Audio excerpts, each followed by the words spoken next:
कृष्णाय वासुदेवाय हरये परमात्मने प्रणतः क्लेशनाशाय गोविंदाय नमो नमः। हरे कृष्णा। जय श्री हरि। भगवान श्री हरि विष्णु की असीम अनुकंपा आप पर और आपके संपूर्ण परिवार पर सदैव बनी रहे।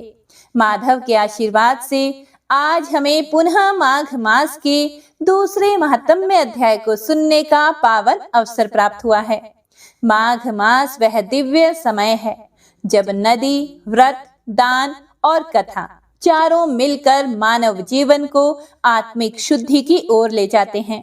इस मास में सच्चे भाव से किया गया श्रवण मात्र भी हृदय के भार को हल्का कर देता है। कहा गया है, जो भक्त माघ मास में भागवत कथा, महात्म्य कथा को श्रद्धा से सुनता है, उसके जीवन में अज्ञान का अंधकार धीरे धीरे विलीन हो जाता है और विवेक का दीप प्रज्वलित होता है। तो आइए मन को शांत कर नाम स्मरण करते हुए आरंभ करें माघ मास महात्म्य का द्वितीय अध्याय। जय श्री गणेश। हे प्रिय भक्तों, श्रीमद् भागवत पुराण में लिखा है कि जिसके करोड़ों जन्मों में पुण्य एकत्रित हो जाते हैं, वह व्यक्ति भागवत कथा सुनता है। आप जिस मनोरथ के साथ श्रीमद् भागवत कथा श्रवण करेंगे, आपके उस मनोरथ की सिद्धि होगी। अगर आप निर्धन हैं, धन की इच्छा लेकर सुनेंगे तो धनवान होंगे। रोगी हैं तो निरोगी काया की इच्छा लेकर अगर कथा सुनेंगे तो निरोगी काया प्राप्त होगी। श्रीमद् भागवत कथा सुनने मात्र से ही जीव का कल्याण हो जाता है। विश्व में सभी कथाओं में से यह कथा श्रेष्ठ मानी गई है।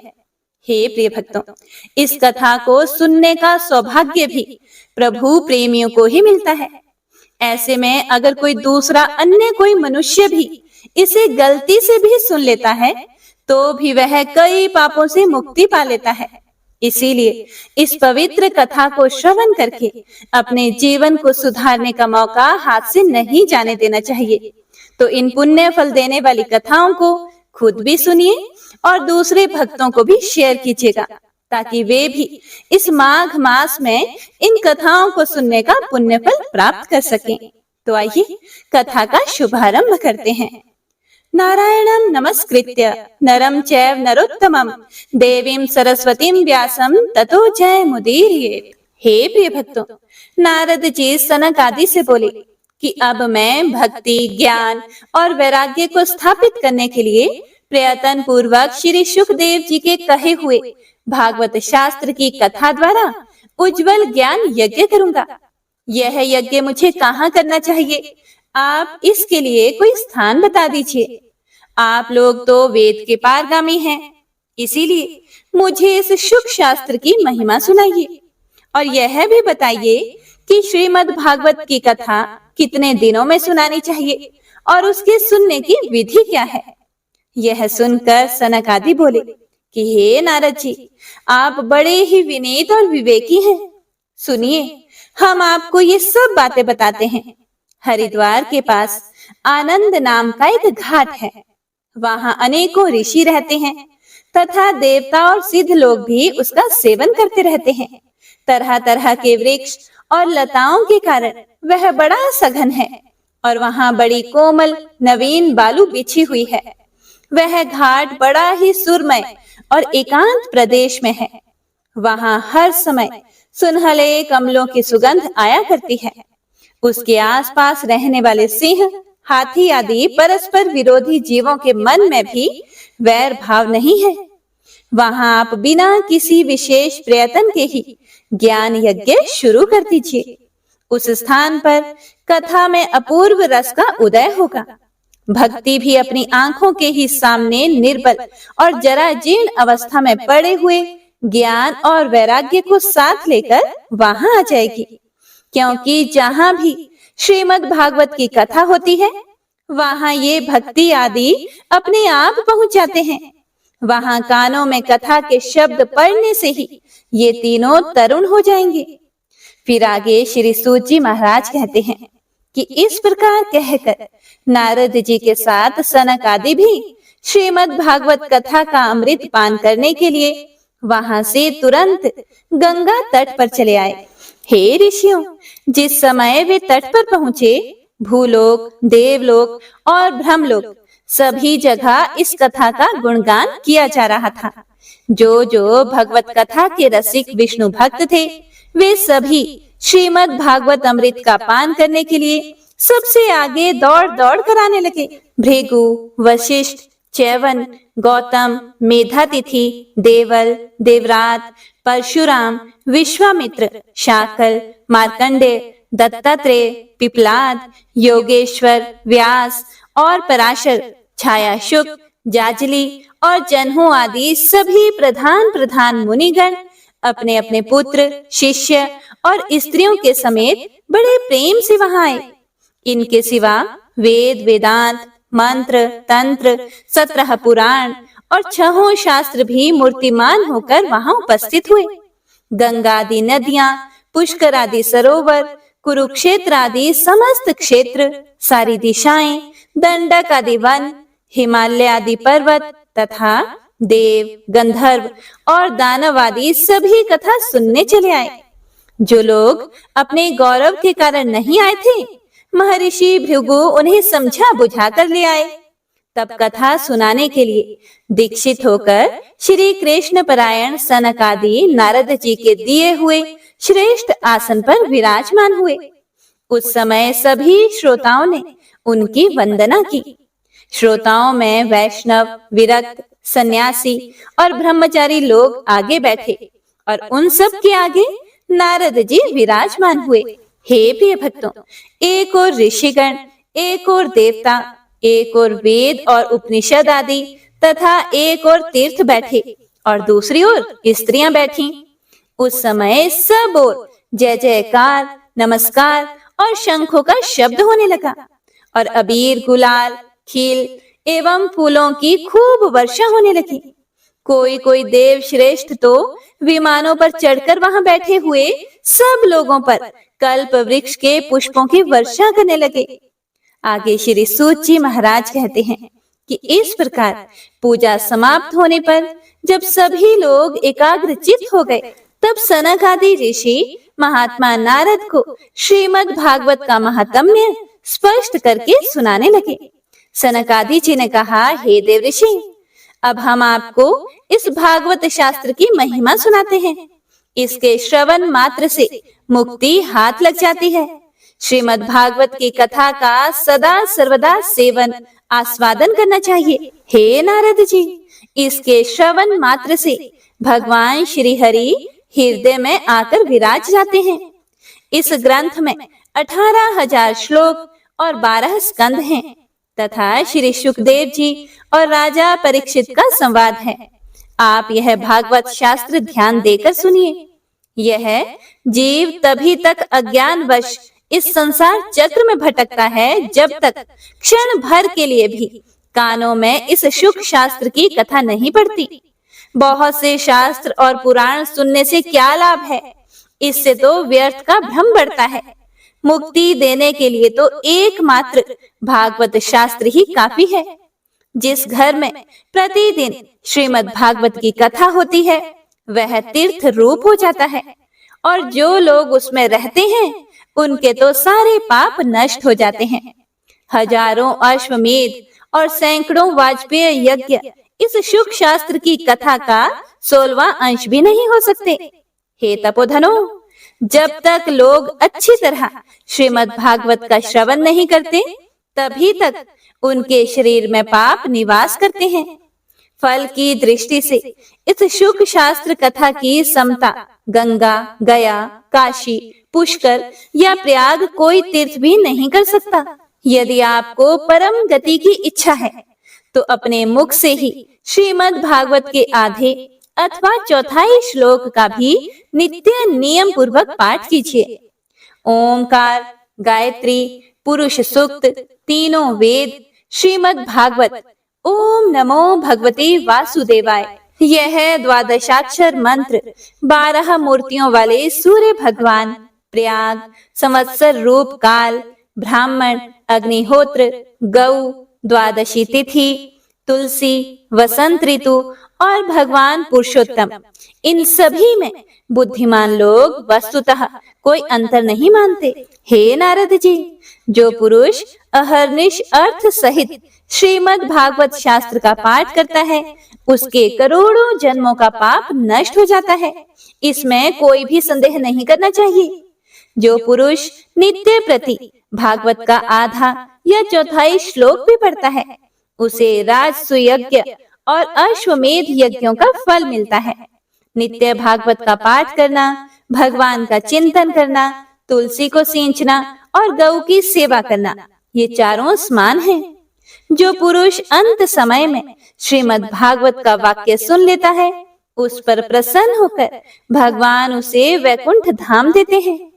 हे प्रिय भक्तों, कहा जाता है कि जिस दुष्ट ने अपनी सारी आयु में मन को एकाग्र करके श्रीमद् भागवत कथा का थोड़ा सा भी रसास्वादन नहीं किया, उसने तो अपना सारा जन्म चांडाल और गधे के समान व्यर्थ ही गंवा दिया।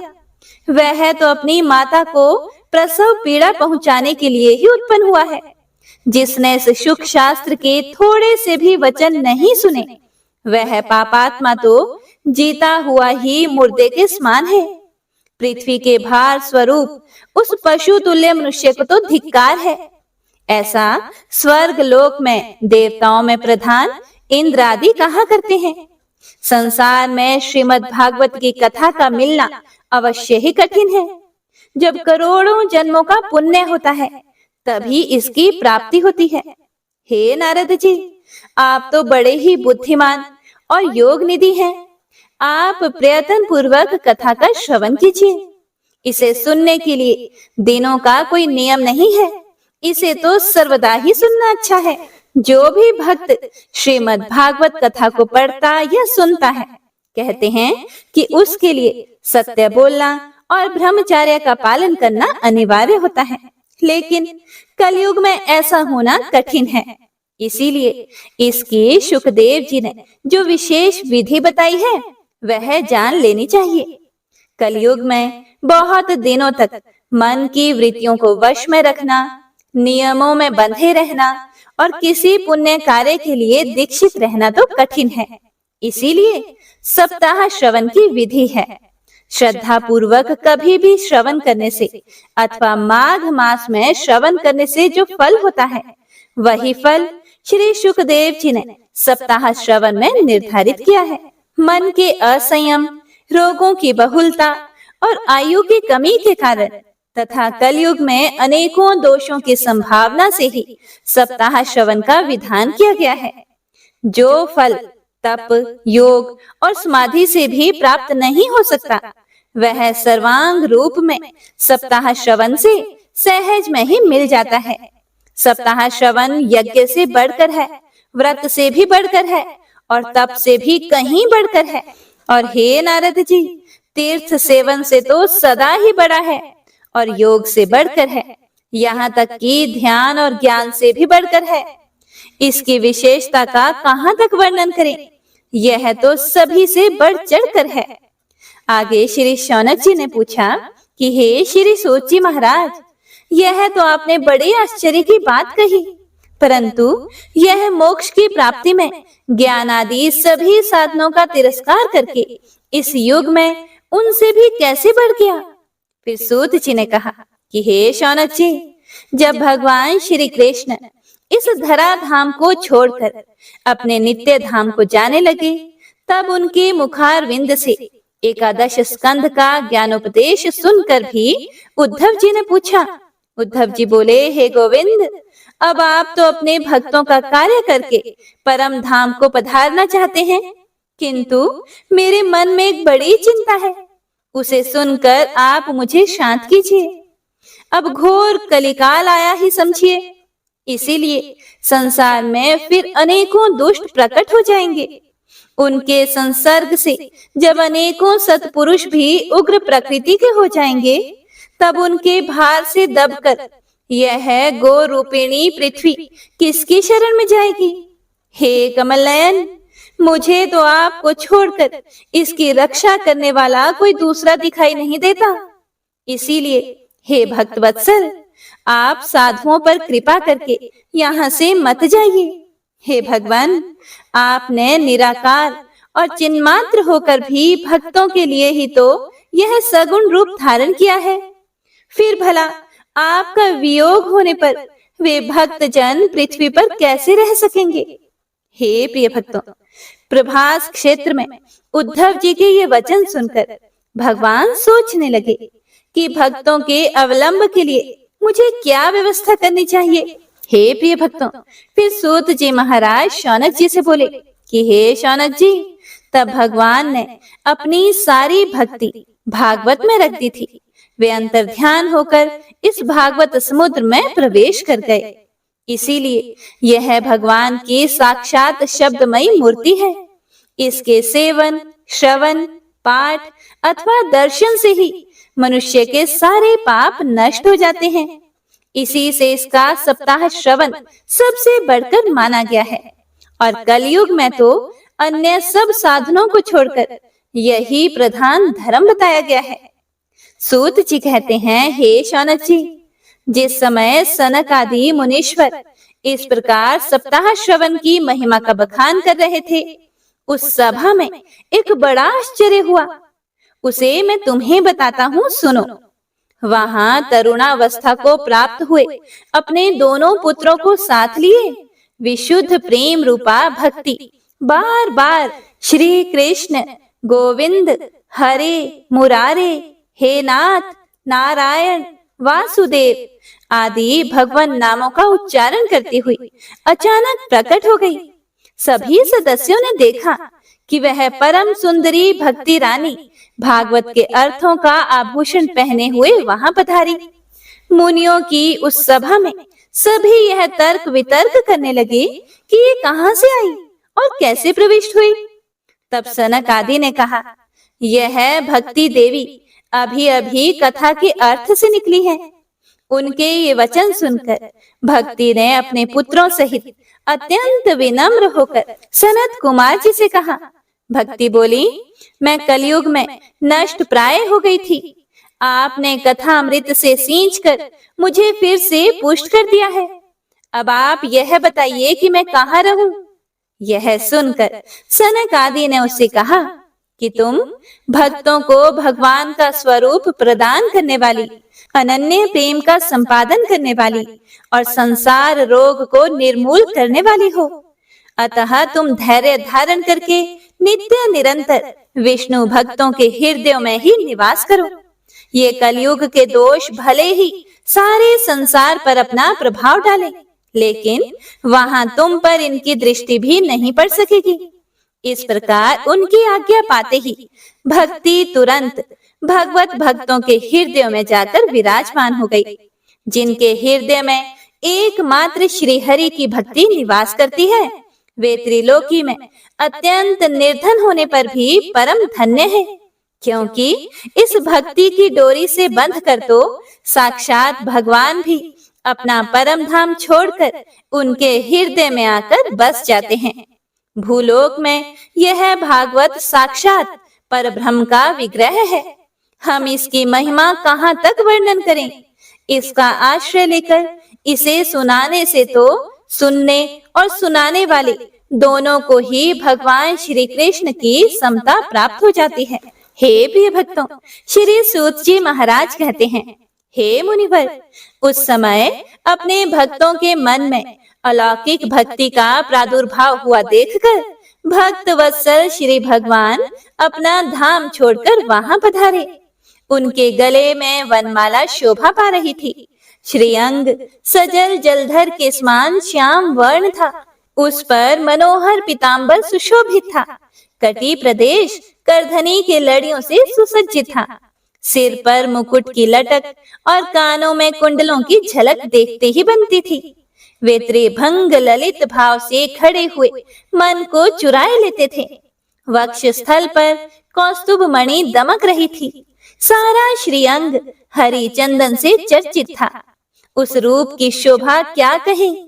उसने तो मानो करोड़ों कामदेवों की रूप माधुरी छीन ली थी। हे प्रिय भक्तों, भगवान के नित्य लोक निवासी लीला परिकर उद्धव आदि वहां गुप्त रूप से उस कथा को सुनने के लिए आए हुए थे। प्रभु के प्रकट होते ही चारों ओर जय हो की ध्वनि होने लगी। उस समय भक्ति रस का अद्भुत प्रवाह चला। बार बार अबीर गुलाल और पुष्पों की वर्षा तथा शंख ध्वनि होने लगी। उस सभा में जो लोग बैठे हुए थे उन्हें अपने देह, गेह और आत्मा की भी कोई शुद्धि न रही। उनकी ऐसी तन्मयता देखकर नारद जी कहने लगे कि हे मुनीश्वरगण, आज सप्ताह श्रवण की मैंने यह बड़ी ही अलौकिक महिमा देखी। यहाँ तो जो बड़े मूर्ख, दुष्ट और पशु पक्षी भी हैं, वे सभी अत्यंत निष्पाप हो गए हैं।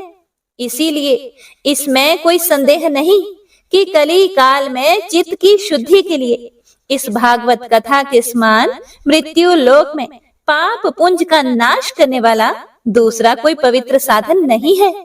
हे मुनिवर, आप लोग तो बड़े ही कृपालु हैं। आपने संसार के कल्याण का विचार करके यह बिल्कुल निराला ही मार्ग निकाला है। आप कृपया यह तो बताइए कि इस कथा रूप सप्ताह यज्ञ के द्वारा संसार में कौन कौन लोग पवित्र हो जाते हैं। फिर सनक आदि ने कहा, जो लोग सदा तरह तरह के पाप किया करते हैं, निरंतर दुराचार में ही तत्पर रहते हैं और उल्टे मार्गों से चलते हैं, तथा जो क्रोध अग्नि से जलते रहने वाले कुटिल और काम परायण हैं, वे सभी इस कलयुग में सप्ताह यज्ञ से पवित्र हो जाते हैं।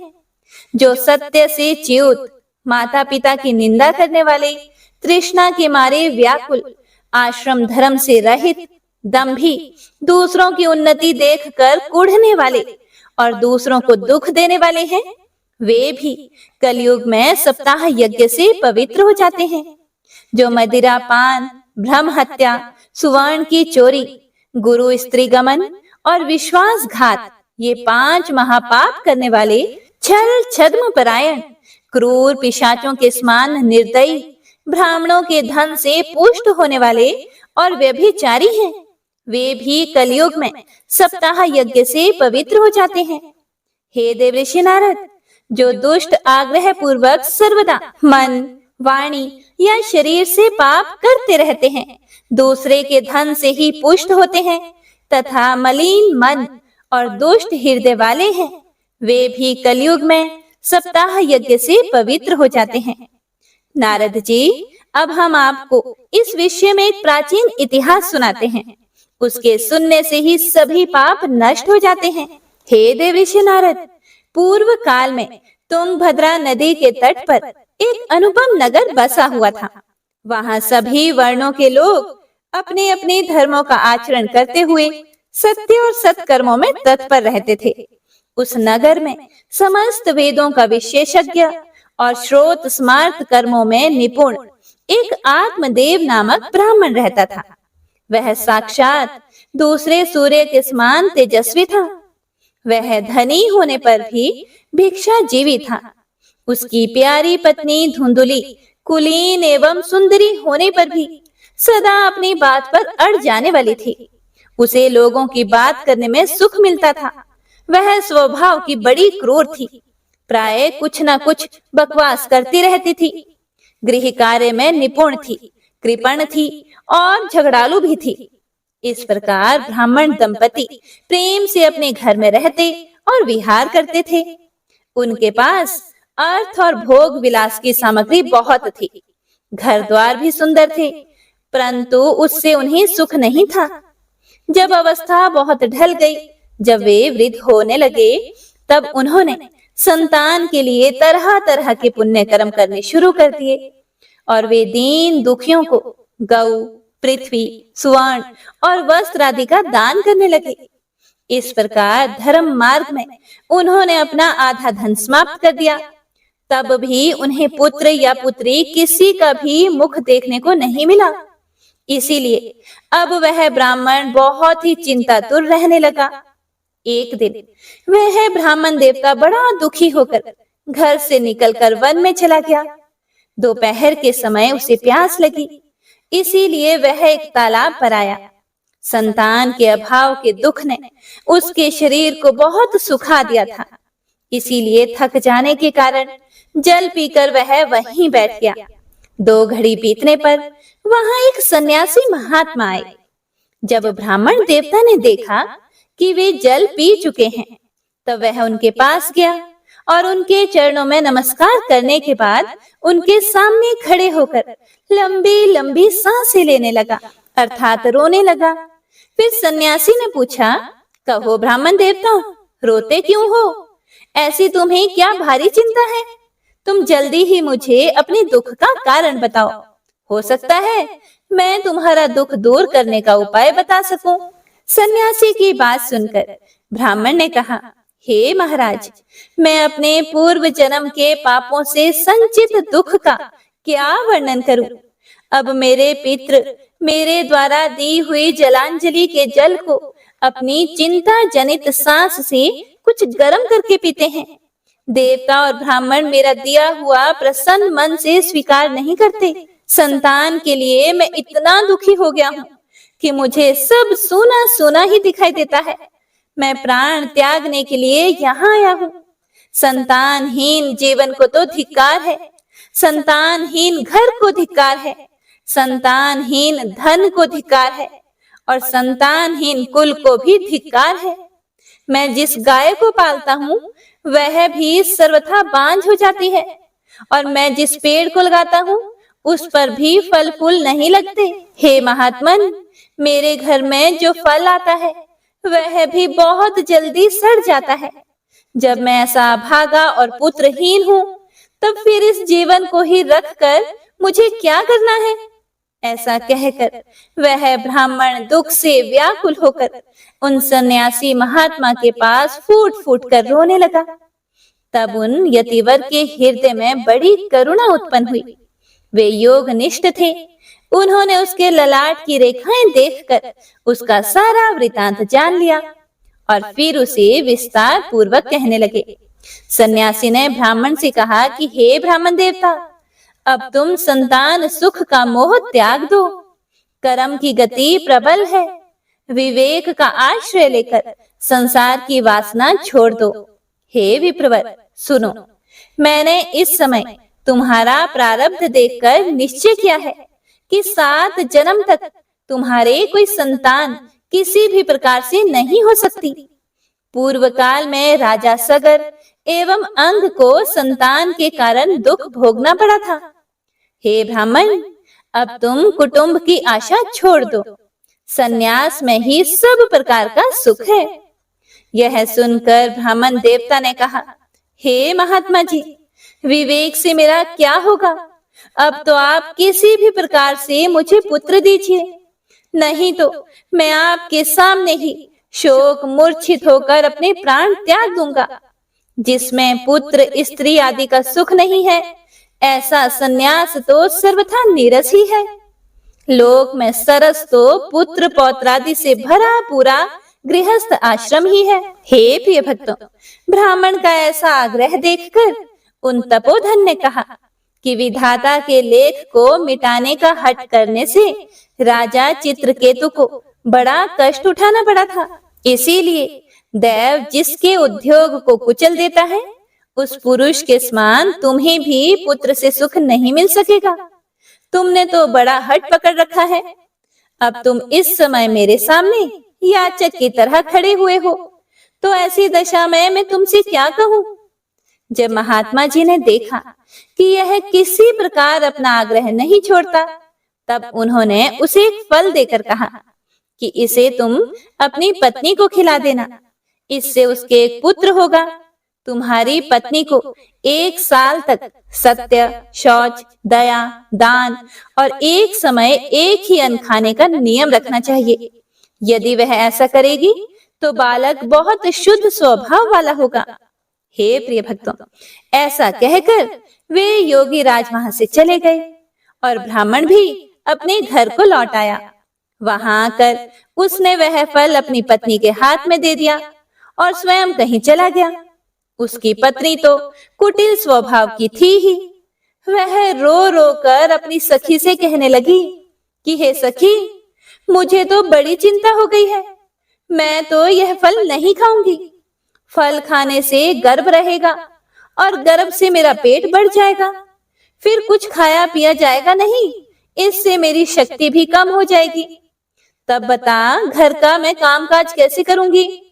और दैववश यदि कहीं गांव में डाकुओं का आक्रमण हो गया तो गर्भिणी स्त्री कैसे भागेगी? यदि सुखदेव जी की तरह यह गर्भ भी पेट में ही रह गया तो इसे बाहर कैसे निकाला जाएगा?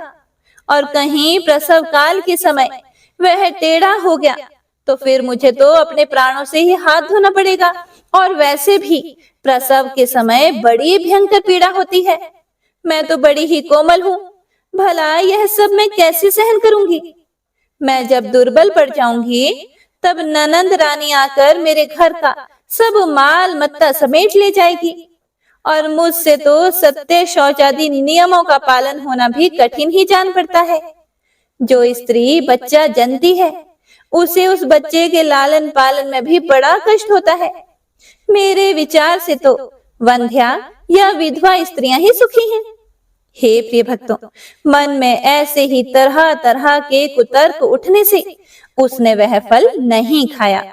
और जब उसके पति ने पूछा कि क्या तुमने वह फल खा लिया है, तब उसने कह दिया कि हाँ, खा लिया।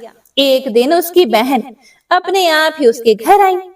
तब उसने अपनी बहन को अपना सारा वृतांत सुनाकर कहा कि मेरे मन में इसकी बड़ी चिंता है।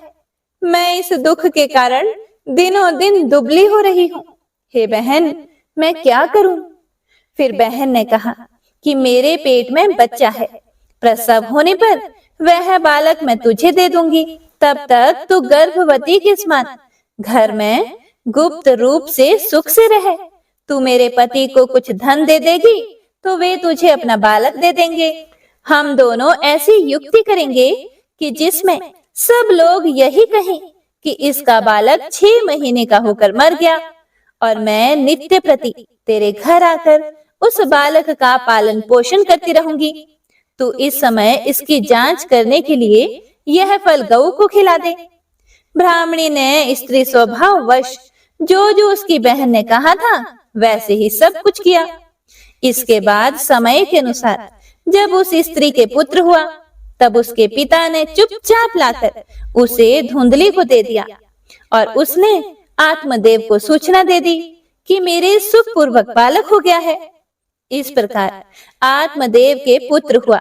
यह सुनकर सभी लोगों को बड़ा आनंद हुआ। ब्राह्मण ने उसका जात कर्म संस्कार करके ब्राह्मणों को बड़ा दान दिया और उसके द्वार पर गाना बजाना तथा अनेक प्रकार के मांगलिक कृत्य होने लगे। धुंधुली ने अपने पति से कहा कि मेरे स्तनों में तो दूध ही नहीं है, फिर गऊ आदि किसी अन्य जीव के दूध से मैं इस बालक का किस प्रकार पालन करूंगी? मेरी बहन के अभी बालक हुआ था, वह मर गया है।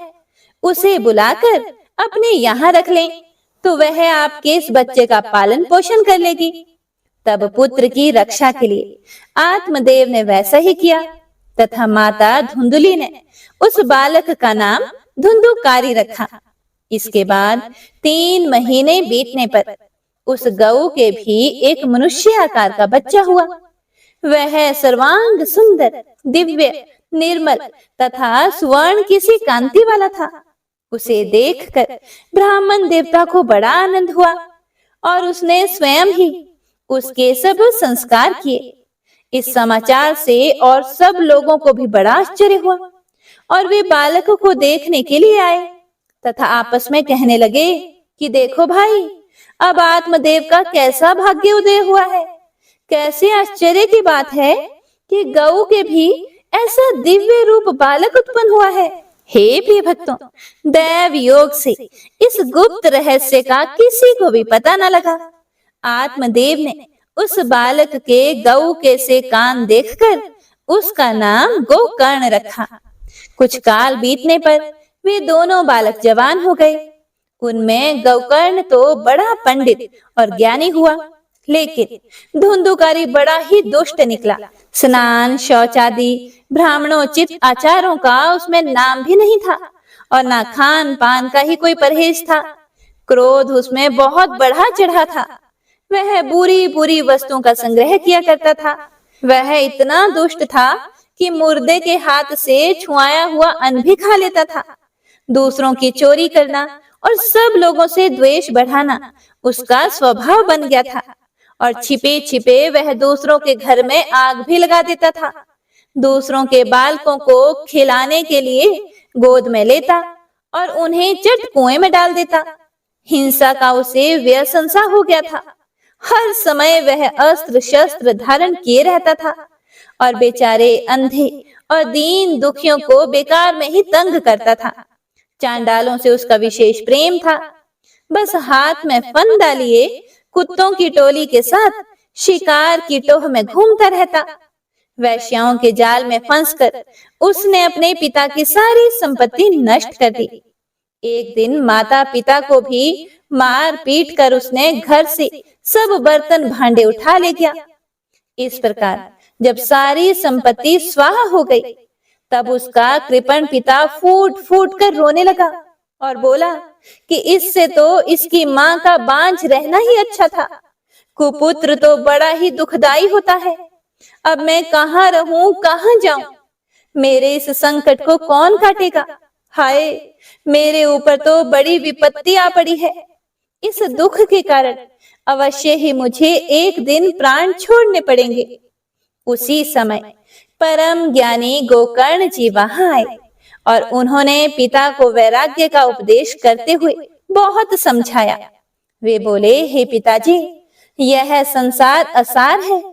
यह अत्यंत दुख रूप और मोह में डालने वाला है।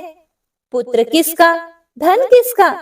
स्नेहवान पुरुष रात दिन दीपक के समान जलता रहता है। हे पिताजी, सुख ना तो इंद्र को है और ना चक्रवर्ती राजा को ही है। सुख है तो केवल विरक्त एकांत जीवी मुनि को। यह मेरा पुत्र है, इस अज्ञान को छोड़ दीजिए। मोह से नरक की प्राप्ति होती है। यह शरीर तो नष्ट होगा ही, इसीलिए सब कुछ छोड़कर वन में चले जाइए। गोकर्ण के वचन सुनकर आत्मदेव वन में जाने के लिए तैयार हो गया और उनसे कहने लगा कि हे पुत्र, वन में रहकर मुझे क्या करना चाहिए, यह मुझसे विस्तार पूर्वक कहो। मैं बड़ा मूर्ख हूँ। अब तक कर्मवश स्नेह पाश में बंधा हुआ अपंग की भांति इस घर रूप अंधेरे कुएं में ही पड़ा रहा हूँ। तुम बड़े दयालु हो, इससे मेरा उद्धार करो। फिर गोकर्ण ने कहा कि हे पिताजी, यह शरीर हड्डी, मांस और रुधिर का पिंड है। इसे आप मैं मानना छोड़ दें और स्त्री पुत्र आदि को अपना कभी न माने। इस संसार को रात दिन क्षण भंगुर देखें और इसकी किसी भी वस्तु को स्थायी समझकर उसमें राग ना करें। बस एकमात्र वैराग्य रस के रसिक होकर भगवान की भक्ति में लगे रहें। भगवत जन ही सबसे बड़ा धर्म है। निरंतर उसी का आश्रय लिए रहें। अन्य सब प्रकार के लौकिक धर्मों से मुख मोड़ लें। सदा साधु जनों की सेवा करें। भोगों की लालसा को पास ना फटकने दें तथा जल्दी से जल्दी दूसरों के गुण दोषों का विचार करना छोड़कर एकमात्र भगवत सेवा और भगवान की कथाओं के रस का ही पान करें। इस प्रकार पुत्र की वाणी से प्रभावित होकर आत्मदेव ने घर छोड़ दिया और वन की यात्रा की। यद्यपि उसकी आयु उस समय 60 वर्ष की हो चुकी थी, फिर भी बुद्धि में पूरी दृढ़ता थी। अब वन में पहुंचकर उन्होंने रात दिन भगवान की भक्ति पूजा करना शुरू कर दिया।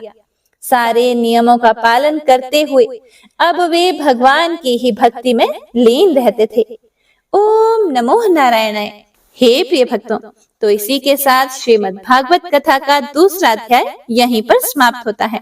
तो आइए अब सुनते हैं माघ मास महात्म्य की कथा। ओम नमो नारायणाय। पिछले अध्याय में आपने जाना था कि सभी ऋषिगणों ने श्री सूत जी महाराज से माघ मास महात्म्य को सुनाने की प्रार्थना की थी।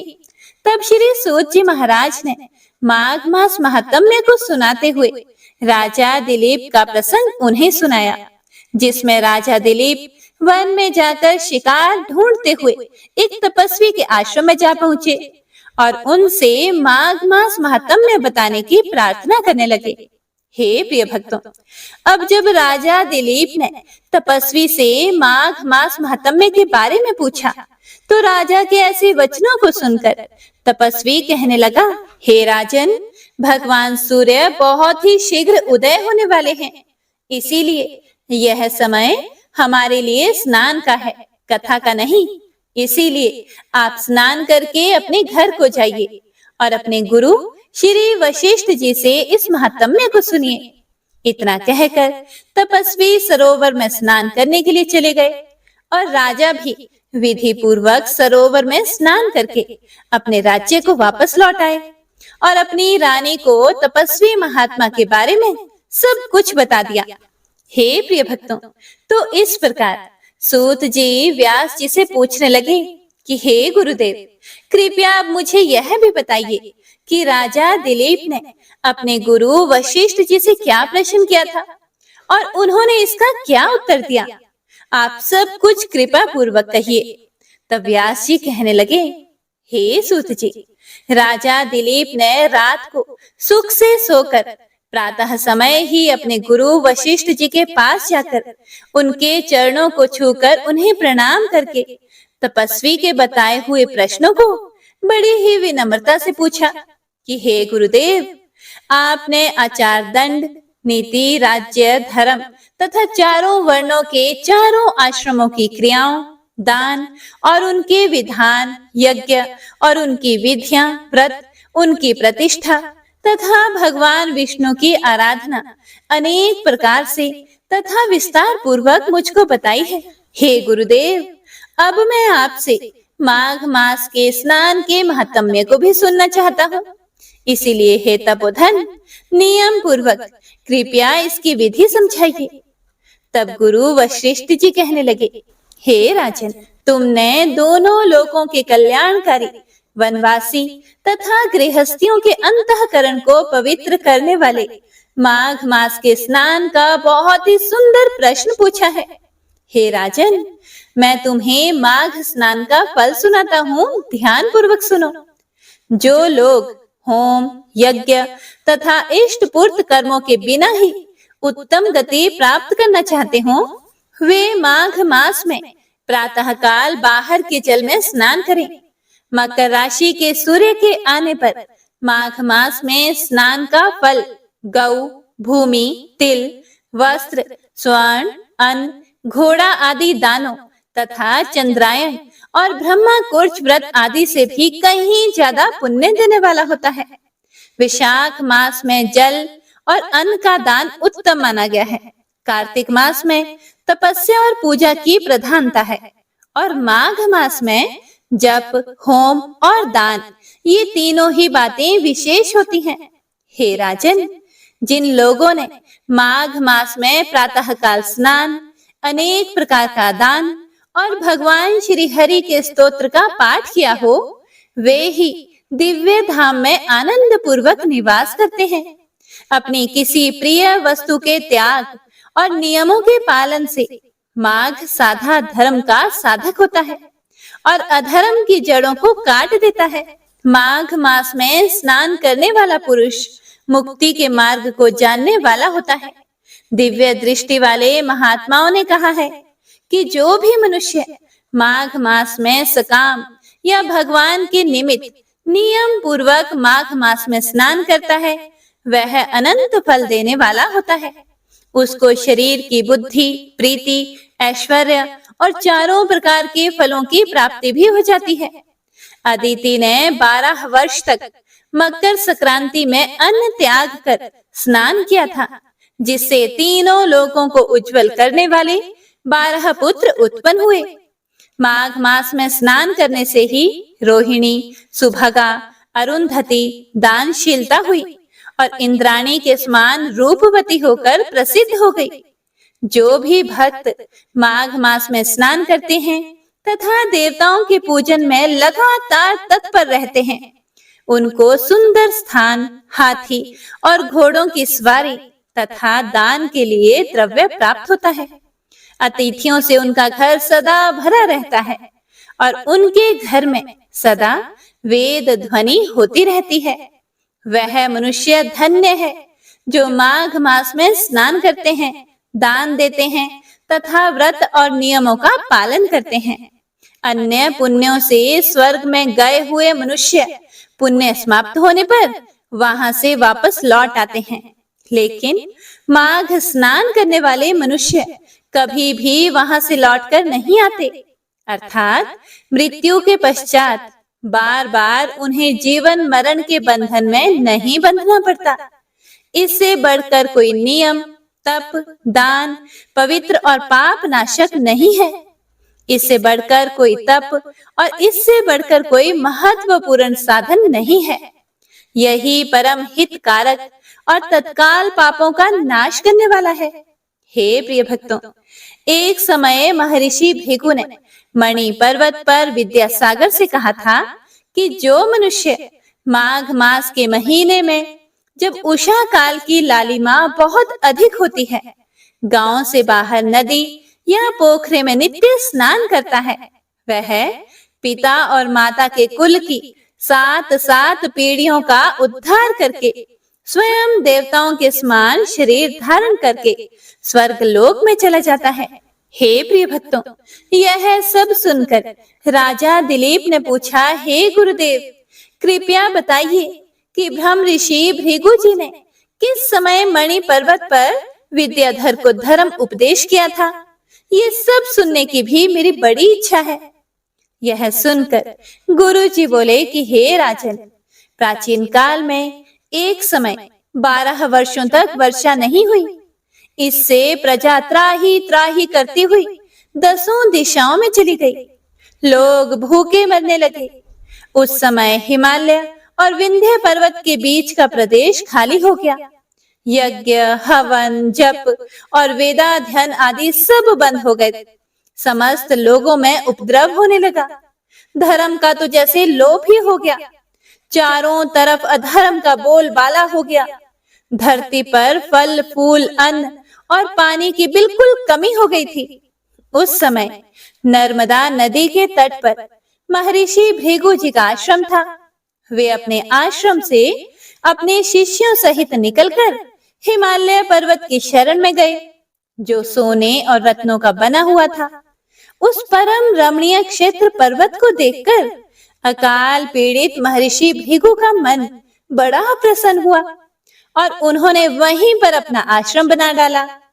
इस पर्वत की चोटी नीली और नीचे का सारा हिस्सा सुनहरा होने के कारण सारा पर्वत पीतांबरधारी श्री भगवान के जैसा लगता था। पर्वत के बीच का भाग नीला और बीच बीच में कहीं सफेद स्फटिक होने से तारों से युक्त आसमान जैसी शोभा को प्राप्त होता था। रात के समय वह पर्वत दीपकों की तरह चमकती हुई दिव्य औषधियों से पूरित किसी महल की शोभा को प्राप्त होता था। वह पर्वत शिखाओं पर बांसुरी बजाती और सुंदर गीत गाती किन्नरियों तथा केले के पत्तों की पताकाओं से अत्यंत शोभा को प्राप्त हो रहा था। यह पर्वत नीलम, पन्ना, पुखराज तथा इसकी चोटी से निकलती हुई रंग बिरंगी किरणों से इंद्रधनुष के समान प्रतीत होता था। स्वर्ण आदि सभी धातुओं से तथा चमकते हुए रत्नों से चारों ओर फैली हुई अग्नि ज्वाला के समान शोभायमान था। गुरु वशिष्ठ जी के सामने राजा दिलीप हाथ जोड़कर प्रणाम करने के बाद कहने लगे कि हे महाराज, यह पर्वत कितना ऊंचा और कितना लंबा चौड़ा है।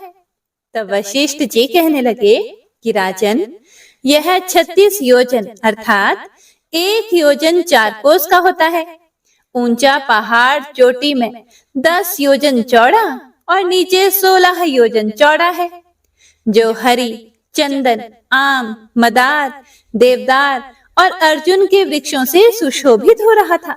जब धरती पर अकाल पड़ा, तब अकाल से दुखी होकर इस पर्वत को और फल फूलों से परिपूर्ण देखकर भृगु ऋषि वहीं रहने लगे और यहाँ पर कंधरा वनों और उपवनों में बहुत दिन तक रहकर तपस्या भी करते रहे।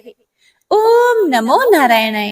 हे प्रिय भक्तों, तो आज की माघ मास महात्म्य का दूसरा अध्याय यहीं पर समाप्त होता है। इसके बाद ऋषि वशिष्ठ जी ने राजा दिलीप को जो भृगु जी का प्रसंग सुनाया, उसका वर्णन आप सभी भक्तजन अगले अध्याय में जरूर सुनिएगा। वंशी शोभित कर मधुर नील जलद तन श्याम, अरुण अधर जनु बिंब फल नयन कमल अभिराम, पूर्ण इंद्र अरविंद मुख पीतांबर शुभ साज, जय मन मोहन मदन छवि कृष्ण चंद्र महाराज। जय यदुनंदन जय जगवंदन, जय वसुदेव देवकी नंदन, जय यशोदासुत नंद दुलारे, जय प्रभु भक्तन के दृग तारे, जय नट नागर नागन थैया कृष्ण कन्हैया धेनु चरैया, पुनि नख पर प्रभु गिरिवर धारो, आओ दीनन कष्ट निवारो, वंशी मधुरे अधर धर तेरे, होवे पूर्ण मनोरथ मेरी, आओ हरि पुनि माखन चाखो, आज लाज भारत की राखो, गोल कपोल चिबुक करुणारे, मृदु मुस्कान मोहिनी डारे, रंजित राजीव नयन विशाला, मोर मुकुट वैजंती माला,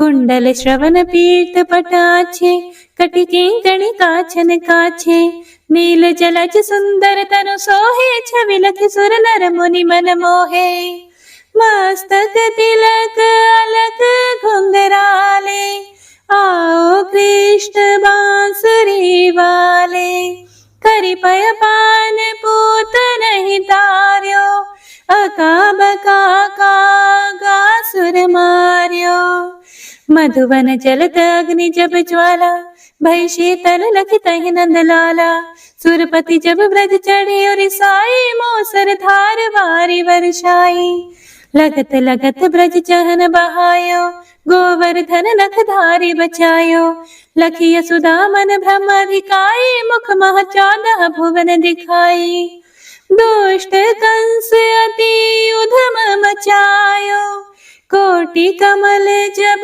फूल मंगायो, नाथी काली यही तब तुम लीन है, चरण चिन्ह दई निर्भय कीन है, करि गोपिन संग रास विलासा, सबकी पूर्ण करी अभिलाषा, केतिक महासुर संहार्यो, कंस ही केस पकड़ी दई मार्यो, मात पिता की बंदी छुड़ाई, उग्रसेन कहा राज दिलाई, मही से मृतक छहो सुतलायो, मातु देव की शोक मिटायो, भौमासुर मुरे दैत्य सहारी, लाए शत दश सहस कुमारी, दई भी नहीं तृण चीर सहारा, जरा सिंधु राक्षस कह मारा, असुर बकासुर आदिक मार्यो, भक्तन के तब कष्ट निवार्यो, दीन सुदामा के दुख टार्यो, तंदुल 3 मूठ मुख डार्यो, प्रेम के साग विदुर घर मांगे, दुर्योधन के मेवा त्यागे, लखी प्रेम की महिमा भारी, ऐसे श्याम दीन हितकारी, भारत के पारथ रथ हाके, लिए चक्र करे नहीं बलता के, निज गीता के ज्ञान सुनाए, भक्तन हृदय सुधा वर्षाए, मीरा थी ऐसी मतवाली, विष पी गई बजा कर ताली, राणा भेजा सांप पिटारी, शाली ग्राम बने बनवारी, निज माया तुम विधि दिखायो, उरते संशय सकल मिटायो, तब शत निंदा कर तत्काला, जीवन मुक्त भयो शिशुपाला, जब ही द्रौपदी टेर लगाई, दीनानाथ लाज अब जाई, और तही वसन बने नंदलाला, बढ़े चीर भई अरि मोह काला। असनाथ के नाथ कन्हैया, डूबत भंवर बचावत नैया। सुंदर दास आसुर धारी, दया दृष्टि कीजे बनवारी। नाथ सकल मम कुमति निवारो, क्षमहु बेगी अपराध हमारो। खोलो पट अब दर्शन दीजिए, बोलो कृष्ण कन्हैया की जय। बोलो कृष्ण कन्हैया की जय। बोलो कृष्ण कन्हैया की जय। यह चालीसा कृष्ण का पाठ करे उरधारी, अष्ट सिद्धि नवनिधि फल लहे पदारथ चारी। जय श्री कृष्ण।